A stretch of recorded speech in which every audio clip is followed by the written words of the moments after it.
আসসালামু আলাইকুম গাইস, সবাই কেমন আছেন? আমাদের ইউটিউবাররা ভাই বোনেরা, আমাদের এই জায়গাটা খুব ভাইরাল জায়গা, ঠিক আছে? তো এই জন্য ভিডিওটা করলাম। খুব যানজট বাড়ছে ঈদের কারণে, সামনে হাট, তো এই জন্য ঈদের কারণে খুব যানজট বাড়ছে। তো আমরা যেখানে আড্ডা দিই চা স্টোরটা খুব ভাইরাল, ঠিক আছে? চা স্টলের মালিক মোহাম্মদ শরীফুল সর্দার। এটা হচ্ছে বগুড়া জেলা আরণদিঘি থানা ব্রিজের পশ্চিম পাশে অবস্থিত চা স্টল। এই স্টলে আমরা সবসময় আড্ডা দিই। আজকে অতিরিক্ত রাস্তায় ভিড় ঈদের হাটের কারণে, কুরবানি ঈদের হাটের কারণে, এই জন্য ভিডিওটা করলাম আপনাদেরকে দেখানোর উদ্দেশ্যে। বগুড়া থেকে নওগাঁ, রাজশাহী হাইওয়ে রোড, এদিকে সবসময় এরকম যানজটে থাকে।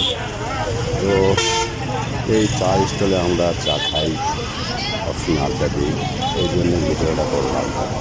তো এই আমার এই বন্ধু শরীফুল সর্দার, সে চা বানায়, খুব ভদ্র প্রকৃতির ছেলে। আপনারা অবশ্যই যদি কেউ ভিডিওটা পান, অবশ্যই এখানে চা খেতে আসবেন।